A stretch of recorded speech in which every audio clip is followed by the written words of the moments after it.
Falar hoje da nossa série Reposicione-se, vivendo sem limites. Você pode dizer isso? Eu estou destinado a viver sem limites. O meu desejo em compartilhar algumas mensagens com temas específicos é justamente para que você possa acessar, tocar, corrigir ou até mesmo restaurar áreas da sua vida que talvez por um lapso ou por um momento a gente acaba deixando de acessar o favor de Deus. Por quê? Porque nós somos uma geração muito bendita, muito abençoada. A propósito, aproveita e diga para o irmão do seu lado: você é muito abençoado. Olha para você agora e se abençoa, diga: eu sou muito abençoado. Ao mesmo tempo que nós somos muito abençoados, nós também somos uma geração que se distrai com muita facilidade, que se desaponta com muita naturalidade, a gente se entristece com muita facilidade. Talvez por aqui alguém não nos cumprimenta, ou por alguém não responder a nossa atenção, a gente acaba criando inimizades. Você percebe que a gente deixa de se relacionar por poucas coisas. E nós, uma geração que, quem tem mais de 40 anos, nós somos uma geração que nascemos no analógico e fomos inseridos no digital. Mas veja que nós, ao mesmo tempo, nós passamos por uma pandemia alguns anos atrás que nos impediu de se relacionar. E nós vimos como é difícil ficar sem ter contato com as pessoas. E nós, por causa de coisas tão pequenas, nos distraímos. E quando nos distraímos com as coisas terrenas, com as coisas naturais, isso reflete a nossa distração espiritual.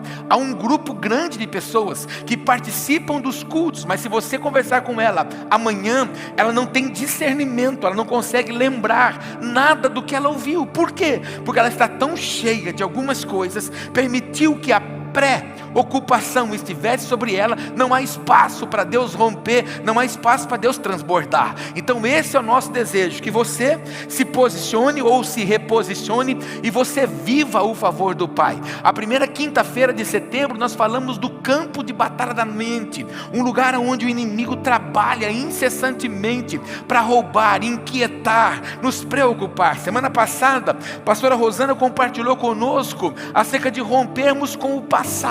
Há um grupo grande de pessoas que você conhece, que ela sabe que Jesus é o restaurador, o abençoador, o libertador, mas ela ainda continua presa em situações, em lugares, em pessoas, em sentimentos, e o seu passado frustra o seu presente e anula o seu futuro. Elas são pessoas que não têm perspectiva. Há um ditado popular que diz assim: quem não sabe para onde vai, qualquer ônibus serve. Por isso que tem muito crente que é levado por qualquer vento de doutrina, vento de moda. É aquele crente que não consegue se assentar numa mesa e ler a palavra e ser saciado por ela. Ele precisa ter milhões e milhões de cultos o dia inteiro, porque senão ele não se satisfaz. Por quê? Porque ele não assumiu ainda a sua identidade. A minha oração é que você saia a cada encontro como um filho amado do Pai, em nome de Jesus. Diga para o teu irmão que está feliz em estar aqui hoje, diga: você é um filho amado do Pai. E hoje eu vou falar com você de um assunto muito legal, muito bom, mas talvez você sinta um pouquinho de dificuldade para entender. Mas nós vamos falar hoje sobre romper os limites das emoções. E você lembra que eu comecei falando que nós somos um povo que se decepciona com muita facilidade, um povo que se frustra com muita facilidade, e com isso vai retardando o favor do Pai sobre nós. Que você se abra, que você se quebrante, que você receba a instrução que o Pai tem para a sua vida. E se havia alguma área nas suas emoções que estava paralisada, que estava maculada, você saia daqui hoje verdadeiramente restaurado, novo, para fluir em Deus, em nome de Jesus. Uma das coisas que a gente mais fala na clínica da alma é sobre alma doente, alma pequena, alma ferida. E nós falamos também sempre que existe uma coisa muito importante e necessária de se entender: aonde há autopiedade, não há poder.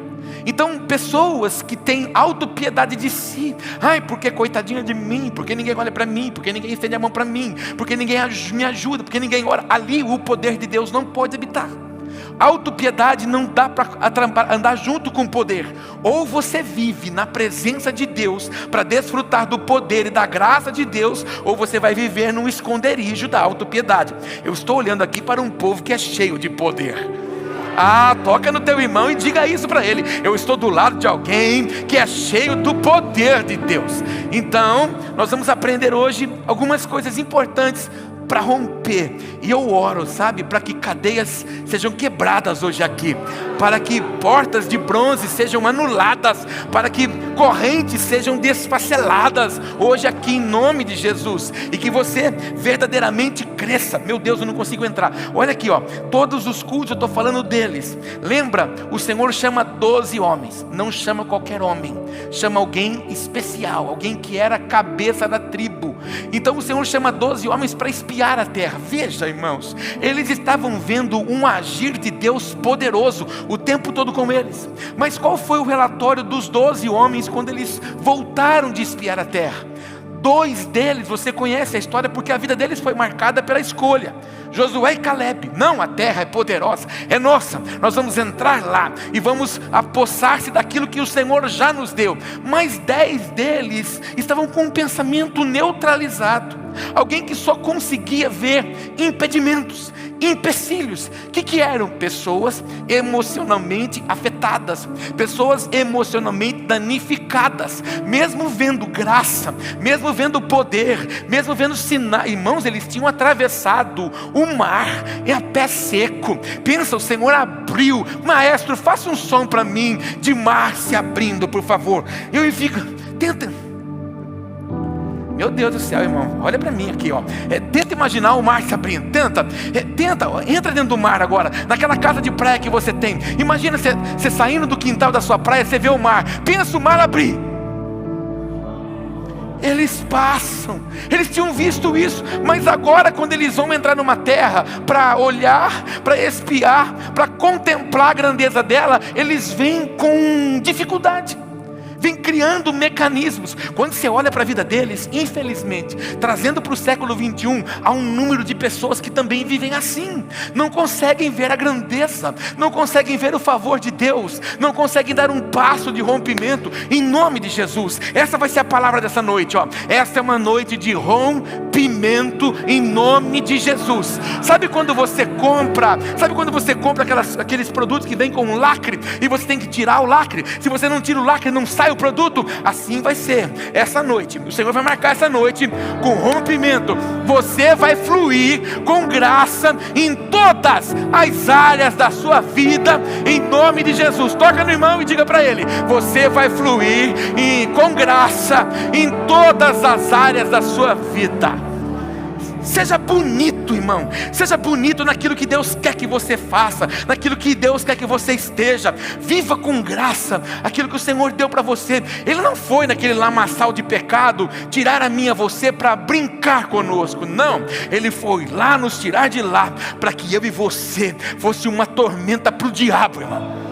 O diabo tem que olhar para mim, para você todo dia e dizer assim: não tem jeito, esse crente não para. Eu até tento ele, eu até levanto situações, mas não para, não desanima, não se entristece. Eu até crio uma bagunça na casa dele, mas ele ora. Eu até tento tocar nas finanças dele, mas ele dizima. Olha, eu até tento tocar na sua saúde, mas ele continua olhando para o trono da graça. Irmão, é para isso que o Senhor te chamou, para você ser um instrumento poderoso da graça de Deus. Olha para o teu irmão e diga isso para ele: você é um instrumento poderoso da graça de Deus. O que você é, irmão?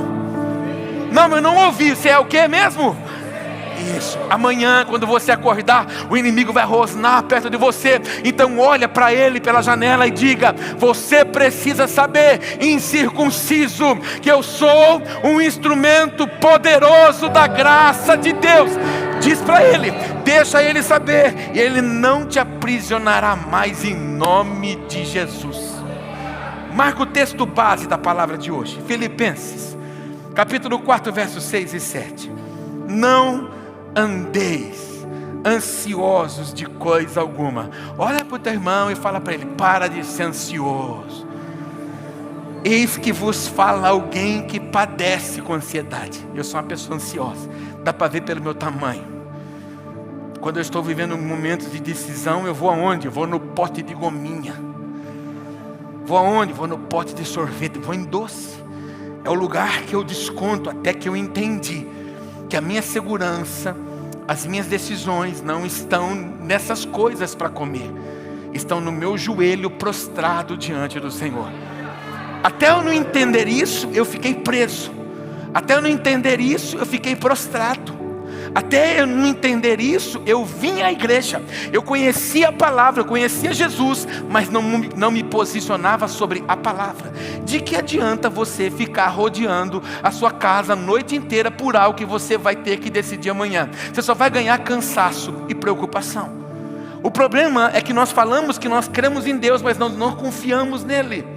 Mas nós não entregamos todas as coisas para Ele. Já fiz um teatro aqui por diversas vezes. Você vem à igreja e você fala: Deus, imagina, o maestro é o trono da graça. Então eu vou ao trono da graça, poderoso. Aqui está a minha peleja, aqui está a minha causa. Eu escolho te entregar a minha causa. Eu entrego e eu vou ficar certo que o Senhor me responderá, o Senhor me abençoará. Culto de quinta, culto de domingo você volta. E aí Deus vai fazer ou não vai fazer? Vai resolver ou não vai resolver? Estou esperando, não vejo sinais, não vejo movimentações. Aí no próximo culto de quinta: ah Deus, eu entreguei que você não faz, então deixa que eu vou e eu faço. Assim há um número grande de pessoas. Eu disse no último domingo, porque nós estávamos falando de tomar posse da promessa. Há pessoas que todo culto pede: Deus abre a porta, a Deus abre a porta. E a porta que Ele abriu ontem, você não entrou nela por quê? A Bíblia diz: eis que pus uma porta aberta adiante de você. Não há porta fechada para os filhos de Deus. Você pode dizer isso para o teu irmão: não há porta fechada para os filhos de Deus. Mas na frente o Senhor diz: eis que estou à porta e bato. Se alguém ouvir a minha voz e abrir a porta, eu me entrarei. Então quem fecha a porta? Nós. Quem anula a graça? Nós.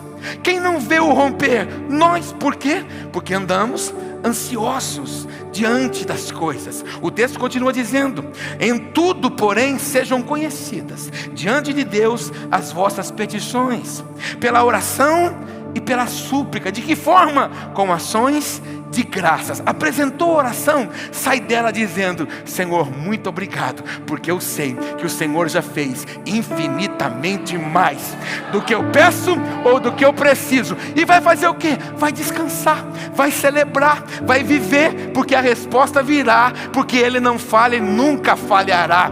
Diga para o teu irmão: o Senhor não falha e nunca falhará. Então é necessário que a gente aprenda a fazer o quê? Orar e sair da oração em ação de graças. Aí o verso 7: e a paz de Deus, que excede todo entendimento, vai fazer o quê? Guardar o seu coração e a vossa mente em Cristo Jesus. Deixa eu tentar explicar. Imagina que essa Bíblia somos nós, eu e você, um de nós. A gente vai a Deus, a gente ora, a gente entrega a Ele as nossas petições. Então nós saímos da oração, da petição, louvando, glorificando ao Senhor. Então depois de nosso coração estar satisfeito nele, a paz dele, que excede todo entendimento, que pode trazer consolo, calmaria sobre nós, faz com que eu e você sejamos guardados no corpo e na mente, protegidos, sejamos blindados por Ele. Então quando nós vamos confiados nele, nós estamos escondidos nele. O inimigo lança dardos em direção da nossa mente, não alcança. Por quê? Estamos guardados na paz que excede todo entendimento. O inimigo lança dúvidas no nosso coração, não alcança. Por quê? Estamos guardados na paz que excede todo entendimento. Que você saia daqui hoje guardado na paz que excede todo entendimento, em nome de Jesus. Toque no teu irmão e diga para ele que você saia daqui hoje guardado na paz que excede todo entendimento. Guarda isso. Muitos não prosperam em Deus porque vivem presos em 4 áreas. Vivem presos na ansiedade, no medo, na raiva e no ressentimento. 4 cativeiros. Eu poderia colocar aqui 40, mas não temos tempo. Mas pelo menos 4 delas. Pessoas estão presas. Por quê? Porque não estão escondidas, não estão guardadas na paz que excede todo entendimento. E mais ainda, emoções mal curadas geram limites invisíveis. E por favor, entenda o que eu estou falando. Existem pessoas que estão no culto, ela ouve a mesma palavra que todo mundo ouve. Alguns são como um tiro de espingarda, pá, vai em busca do propósito. Outros nem se movem. Por quê? Porque essas batalhas, porque essas emoções não tratadas geram limitadores, geram aprisionamentos. É como se ela ficasse dentro de um lugar que não tivesse porta para sair, porque essas emoções afetadas geram limitações. Eu disse que seria uma noite de rompimento, e as cadeias vão cair em nome de Jesus, e você será livre da ansiedade, será livre do medo, será livre da raiva e será livre do ressentimento em nome de Jesus. Diga para o irmão, profetiza na vida dele e fala para ele: você vai sair daqui hoje livre, irmão, livre da ansiedade, livre do medo, livre da raiva e do ressentimento. Alguém pode aplaudir Jesus aqui, irmão? Aí, em poucos minutos, tome nota: a ansiedade como um ladrão da visão. Primeiro tópico que eu quero aprender com você hoje aqui: a ansiedade, ela cega, a ansiedade limita, a ansiedade atrofia. Lucas capítulo 10, versículo 41 diz: respondeu-lhe o Senhor: Marta, Marta, andas inquieta e te preocupas com muitas coisas. Entretanto, pouco é necessário, ou mesmo uma só coisa. Maria, pois, escolheu a boa parte, e esta não lhe será tirada. Marta apavorada, preocupada, tentando dar conta de todas as coisas, preocupada no serviço. Não que isso não fosse uma qualidade, mas no reino de Deus a gente tem que gerar equilíbrio. Você pode dizer isso? No reino de Deus eu preciso viver em equilíbrio. Quando nós mergulhamos na história de Marta, Maria e Lázaro, nós vemos ali 3 fundamentos da vida cristã. Nós vemos a adoração, o serviço e o testemunho. Ali nós precisamos viver num nível de equilíbrio. E há um número de pessoas que, na necessidade, na ganância de querer fazer tudo e não deixar que ninguém faça nada, ela perde a melhor parte. Eu coloquei algumas coisas aí para você aprender. A ansiedade rouba a clareza espiritual e nos faz perder de vista o essencial. Enquanto Marta estava ocupada, Maria estava fazendo o quê? Focada onde? Na presença de Deus. É lógico, irmão, que também não dá para nós ficarmos dentro de um barril, de um tonel, de um tambor de mirra, porque agora minha vida é só adoração. Não, não, não. E é por isso que eu me apoio, que não dá para nós orarmos assim: Deus, porque agora eu entro na tua presença. Não, eu estou na presença dele. A propósito, diga para o teu irmão: você está na presença dele. Então, aqui na igreja você está na presença dele. Quando você for ali fora, no estacionamento, pegar a sua Lamborghini, meu Deus, fala amém, recebe essa palavra. Quando você for pegar o seu carro, entrar nele, você está na presença dele. Quando você chegar naquela casa maravilhosa que você mora, você está na presença dele. Quando você vai para aquele berço esplêndido que você dorme, você está na presença dele. Quando você acorda amanhã, você está onde? Na presença dele. Nós andamos na presença dele. Não dá para sair da presença dele. Um dia nós já vivemos longe da presença dele, mas agora nós vivemos na presença dele, porque a presença dele que nos sustenta, é a presença dele que nos alimenta, é a presença dele que nos anima, é a presença dele que nos encoraja. Então nós temos que fazer o quê? Aprender, escolher a boa parte. Você precisa escolher o que você pensa. Olha para o teu irmão e diga isso para ele: você precisa escolher o que você pensa. Você escolhe. E se você deixar, o seu pensamento te leva. O seu pensamento faz você mergulhar. Você tem que ordenar comandos para ele. Se o seu pensamento ordenar caminhos para te paralisar, diz para ele: não, o Senhor já rompeu com todo o aprisionamento, com o preço derramado no sangue da cruz do Calvário. Não há limites para o povo de Deus. Então nós avançamos. Você precisa escolher o que você quer pensar. E se você ficar mergulhado naquele pensamento, naquele sentimento, você para, você atrofia. Nessa tela, fotografa se você quiser. É como dirigir em um nevoeiro denso. Já saiu de carro em dia de neblina? E quanto mais alto você acende a luz, pior fica para dirigir. E às vezes as pessoas acontece acidente, por quê? Porque na hora da neblina ela quer dar luz alta para ver se melhora. Não, piora, ofusca mais. É como dirigir um carro no nevoeiro. Você se esforça, mas não enxerga o caminho. O que você tem que fazer naquela hora? Reduzir a velocidade e olhar a faixa que está na lateral da rodovia, para você não perder o caminho. Quando você tira os olhos da palavra, quando você tira os olhos do Senhor, que é o autor e consumador da fé, você vai para onde? Você vai para o seu apoio, para o seu braço.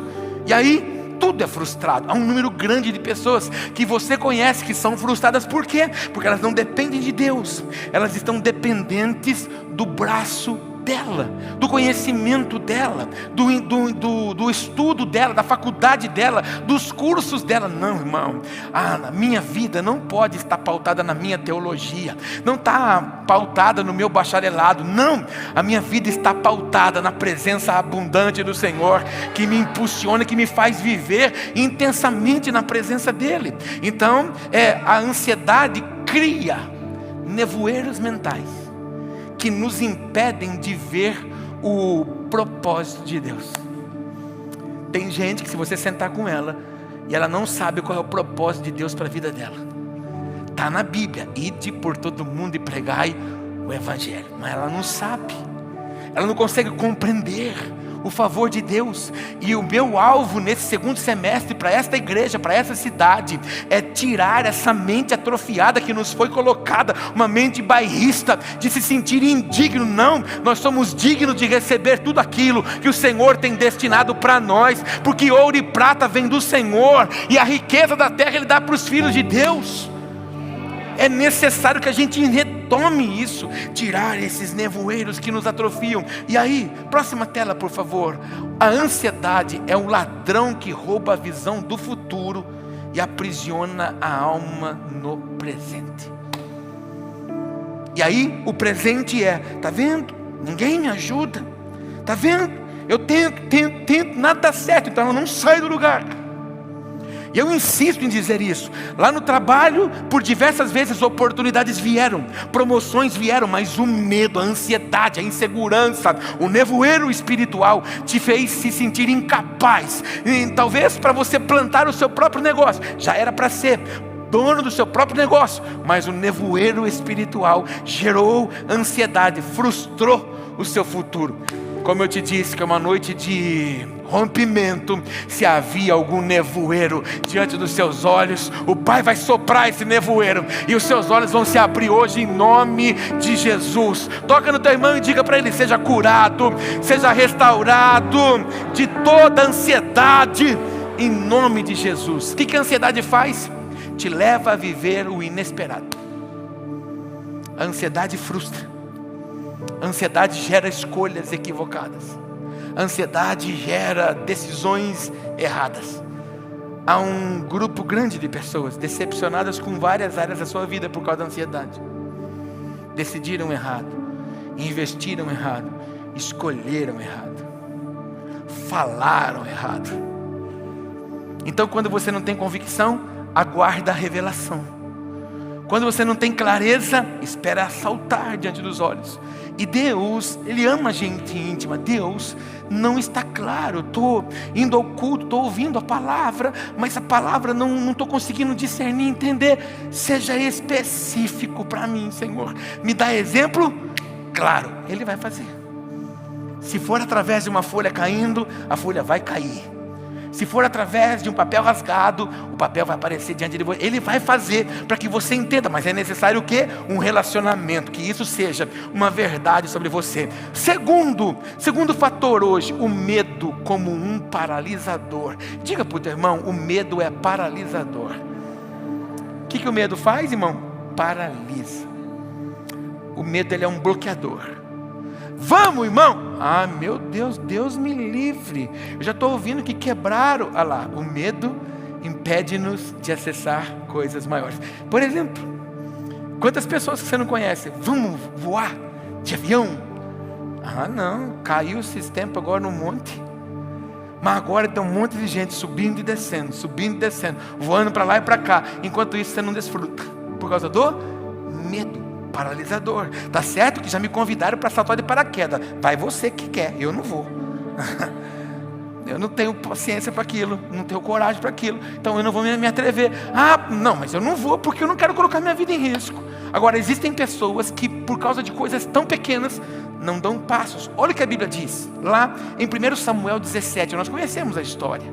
O texto diz, todos, não eram alguns, todos os israelitas, vendo aquele homem, fugiam de diante dele e temiam grandemente. Estão falando de quem, irmão? De Golias. O exército de Deus, capitaneado por Saul, estavam no campo de batalha. Golias, venha, irmão, venha, você vai ser Golias, por favor. Venha, você faz uma cara de Golias. Bravo, isso. Eu preciso de alguns homens que eram do exército. Venham.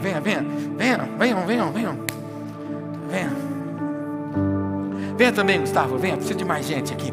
O exército, você quer o Saul, porque a Bíblia fala que o Saul, ele era grandão e tinha uma estatura, quando ele estava sentado num cavalo, ninguém tinha maior estatura que Saul, e atrás do Saul estava o exército, e o Golias dizendo, eu vou pegar você.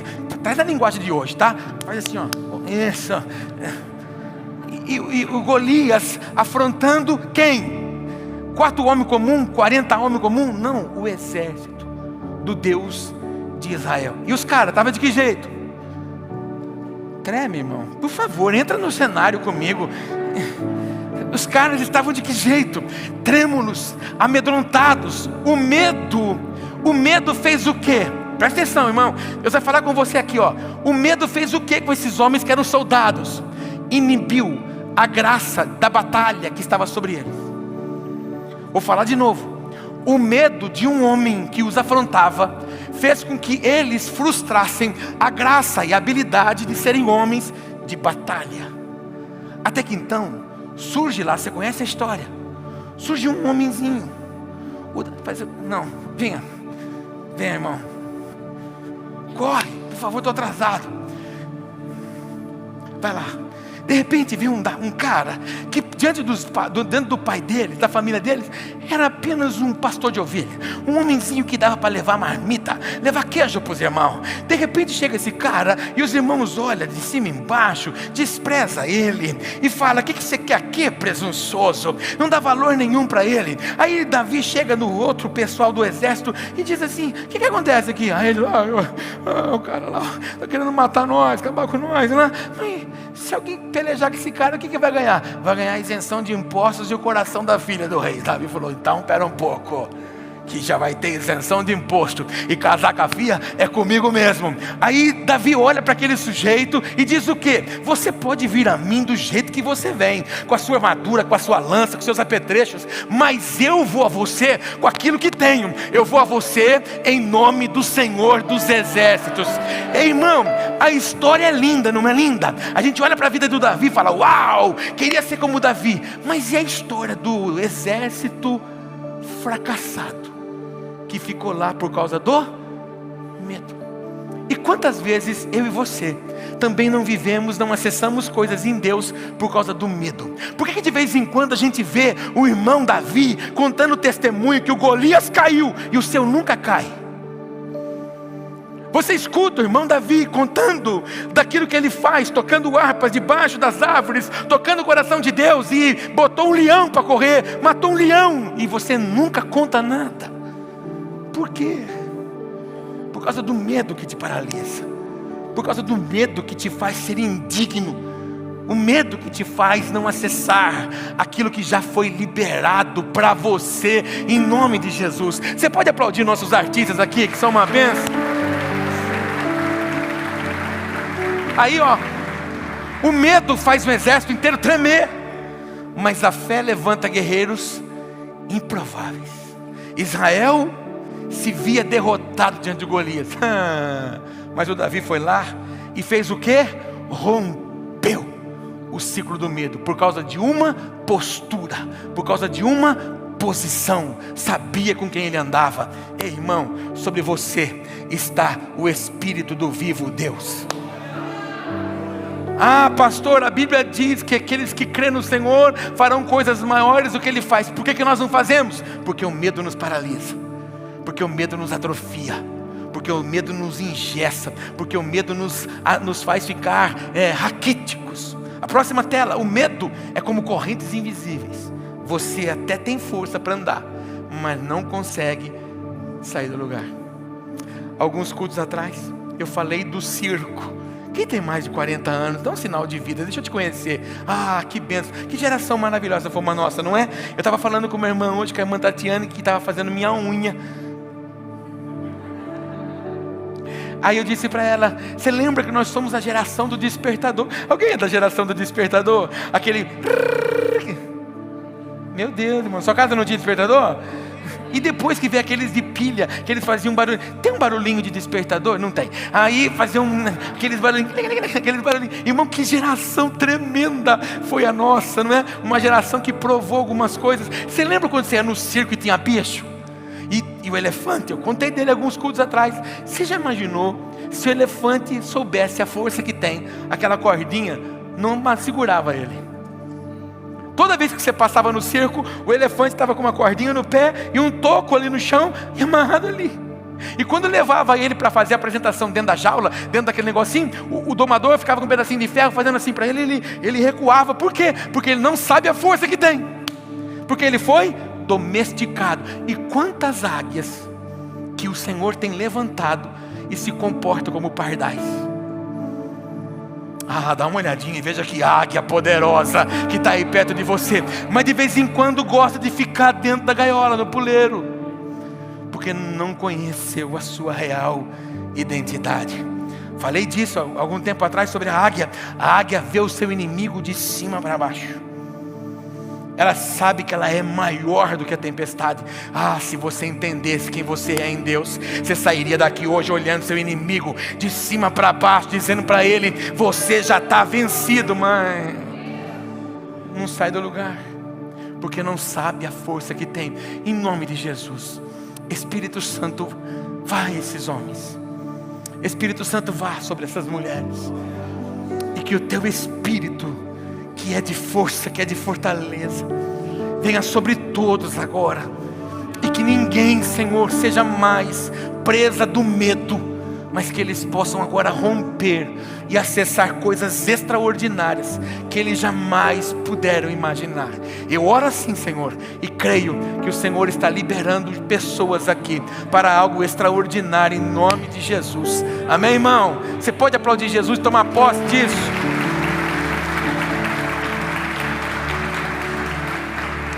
A frase até parece clichê, né? Mas o medo paralisa. Mas a fé em Deus, a fé liberta e coloca gigantes no chão. E por favor, irmão, não seja aquele crente que reclama de luta. Não seja aquele crente que reclama do deserto. Não seja aquele crente que reclama do gigante. Ei, irmão, gigante promoveu Davi.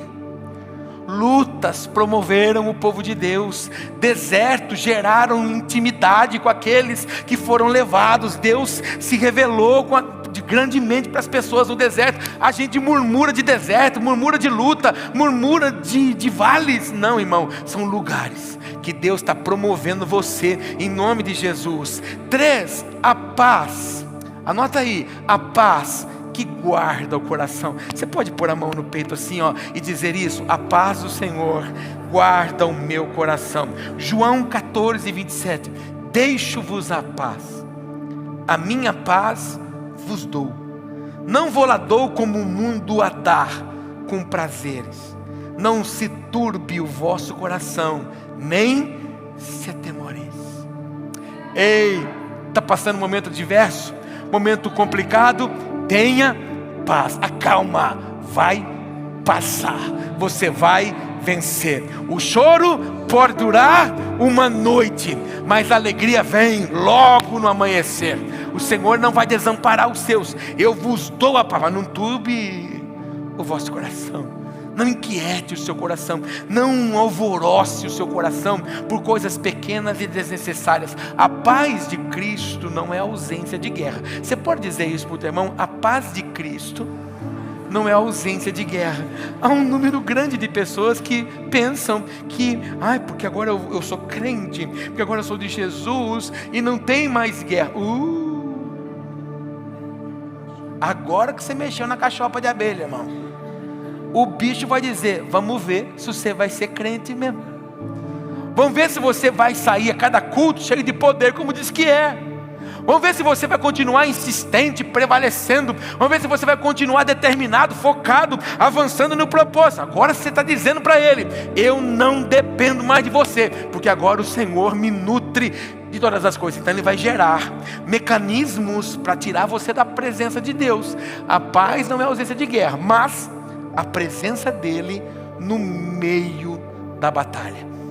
Davi teve a presença de Deus no meio da guerra. Sadraque, Mesaque e Abidnego foram jogados na fornalha de fogo, e a presença de Deus estava ali com eles. Daniel, na cova dos leões, foi lançado lá, mas a presença de Deus estava lá com ele. Ou seja, foram para a peleja? Foram. Paulo e Silas não foram para a prisão? Foram. Mas a presença de Deus não estava lá com ele? Estava, mas eles precisaram usá-la.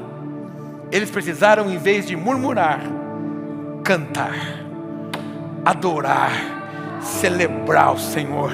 É um escudo que guarda a nossa mente contra as tempestades da vida. É como se você estivesse num avião em turbulência. Já voou? Já pegou turbulência?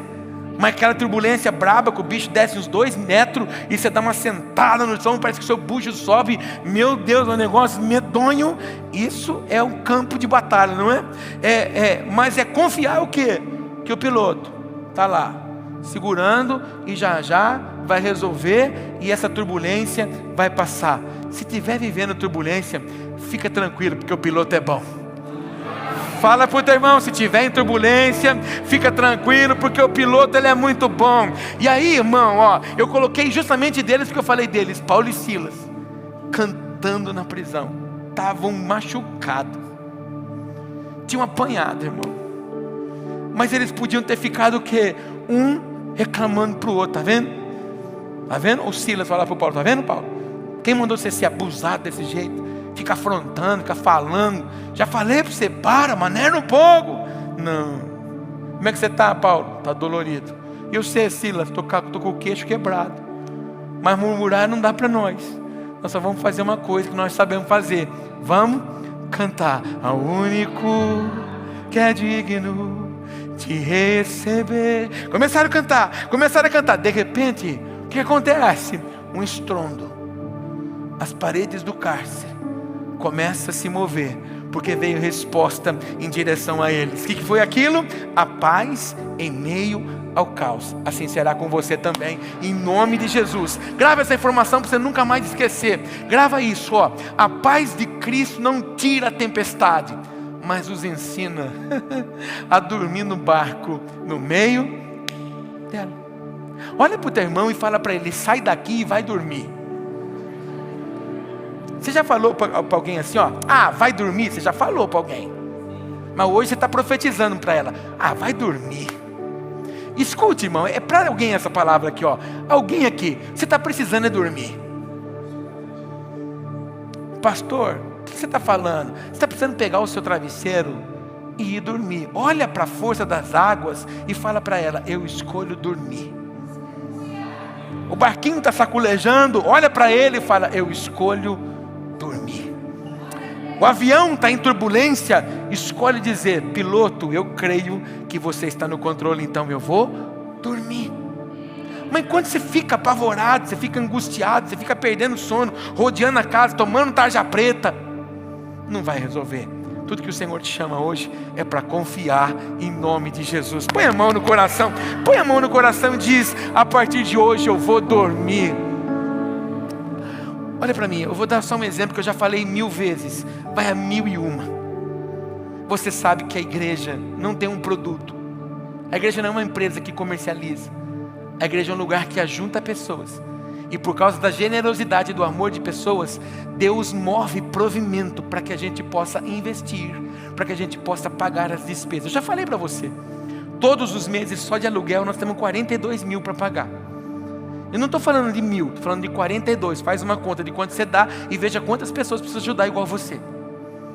Você já imaginou se toda noite eu olhar para esse cesto e ver que tem 7 envelopes e eu for para casa dormindo para saber como é que eu vou fazer, e não dormir para saber como é que eu vou pagar as contas? Eu não vivo, irmão.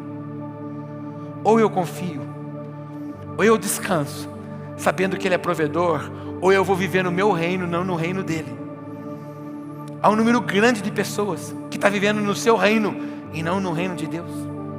Se você buscar em primeiro reino e justiça, todas estas coisas te serão acrescentadas. Importante que a gente aprenda a fazer o quê? A descansar nele, a viver a paz que excede todo entendimento, e Ele é supridor daqueles que o buscam. Amém? Você pode aplaudir Jesus para a gente celebrar isso? Agora, não adianta nada eu falar sobre ansiedade, falar do medo, falar de paz e não falar da alegria. Não adianta nada, irmão, porque é isso aqui que nos move. É a alegria que é um combustível, que é a mola propulsora para nos fazer avançar. Porque se você ficar olhando para as suas decepções, você vai se gerar enfermidade, você vai adoecer. Enquanto me calei, os meus ossos secaram. É Bíblia.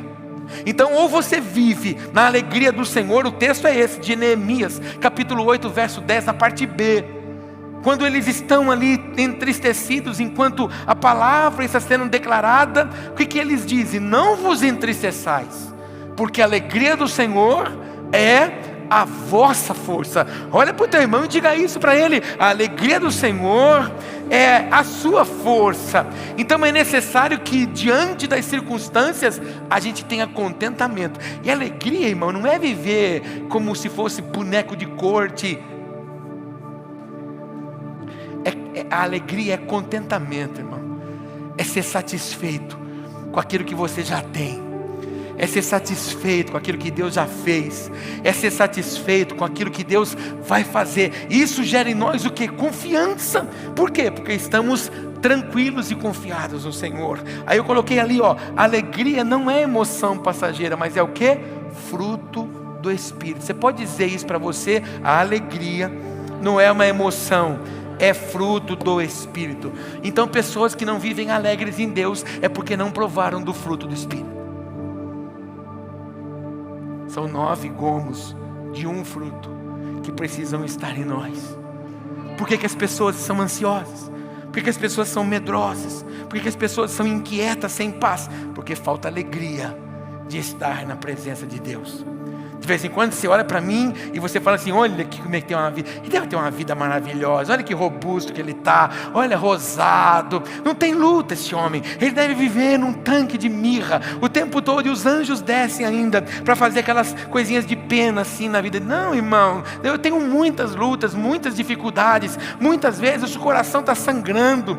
O início de ano não foi feliz para mim, não. Não foi bom. Meu pai estava na UTI. Meu pai estava nos últimos dias. Eu passei o Natal do ano passado sabendo que eu não viveria outros dias com meu pai, mas não foi por causa disso que eu deixei de estar aqui. Eu não deixei de me alegrar no Senhor, porque eu não vivo por vista, eu vivo por fé, sabendo que o Senhor faz todas as coisas. Não é porque não deu certo, não é porque não foi como eu queria, não é porque problemas surgiram que eu vou desanimar. Pelo contrário, os problemas são motivação para acessar coisas maiores em nome de Jesus. Diga para o teu irmão: os seus problemas precisam ser motivações para você. Assim como o combustível mantém o carro em movimento, a alegria do Senhor nos mantém firmes no propósito. Por que tem um monte de gente que qualquer coisa deixa? Vou deixa de estar na igreja, deixa de amar o Senhor, deixa de servir na casa de Deus. Porque eu não vou mais no culto. Porque você não é alegre em Deus, irmão. Você está alegre nas suas coisas. Você não está dependendo do Senhor. Você está fazendo do seu braço a sua força e não de Deus a sua força. Porque você não sabe, as pessoas vão te frustrar, vão te decepcionar, os homens vão errar, mas o Senhor, o Senhor é a nossa resposta. Então, olha para Ele, a sua alegria vem dEle. A minha alegria não vem das pessoas que me aplaudem, a minha alegria vem dEle, que é autor e consumador da minha fé. A sua alegria vem do Senhor. Diga para o teu irmão: a sua alegria vem do Senhor. Da onde vem a sua alegria? Isso, não é daquela conta abastada que você tem, não é desse cartão sem limite, não, a sua alegria vem dele, que é a sua fonte. Você alegre por ter, você alegre por não ter, você alegre quando tem, você alegre quando está cheio e quando está vazio, se alegre quando tudo vai bem ou quando tudo vai mal, se alegre. Por quê? Porque você sabe que tudo vem dele. Eu sou apaixonado, irmão, quando Davi, ele é uma pessoa desejosa para construir uma casa para o Senhor. O Senhor diz, não, sua mão foi muito contaminada com sangue nas batalhas, quem vem depois de você vai edificar a casa para mim. Então Davi pega das suas riquezas pessoais, pega ouro, pega prata, não pega muito, pega muita coisa, e aí ele diz, Senhor, quem sou eu e quem é o meu povo para te dar alguma coisa? Sabe por quê, Senhor? Porque tudo vem de ti, e porque vem de ti, a ti te dou. Meu Deus, isso me choca, irmão. Porque Davi era um homem bendito em Deus, porque ele reconhecia que a fonte não estava nele. O dia que ele fez a fonte nele, ele pecou, ele transgrediu, ele deitou com uma mulher que não era dele. Mas quando ele olha para o Senhor e se arrepende, ele diz o que para Deus? Senhor, o Senhor pode tirar tudo de mim, mas não tira a tua presença. Nasce ali naquela hora o Salmo 51. Que você seja assim, eu seja assim, nós sejamos assim. A nossa alegria vem porque Ele é. Olha o que Paulo disse para a igreja de Filipe: alegrem-se sempre no Senhor. E onde o Paulo estava? Preso. E se nós estivéssemos presos? Qual seria a escrita da nossa carta? Olha, não se mete com isso não, porque o diabo me trouxe para a prisão. Vigia, porque senão o próximo é você. Tem gente que escreve isso. Paulo disse, pessoal, alegrem-se. Alegrem-se sempre no Senhor. A propósito, olha para o teu irmão e diga para ele, se alegre, irmão. Saia daqui feliz da vida. Fique em pé para a gente orar. Quem perde a alegria, perde a força. Mas quem se alegra no Senhor, sempre avança. Quem perde a alegria, perde a força. Talvez a sua desmotivação foi a perda da sua alegria. Talvez a sua oscilação foi a perda da sua alegria. Talvez o seu julgamento que você faz das pessoas foi a perda da alegria. Quando você tira os olhos da fonte, você só olha o caos que está ao seu redor.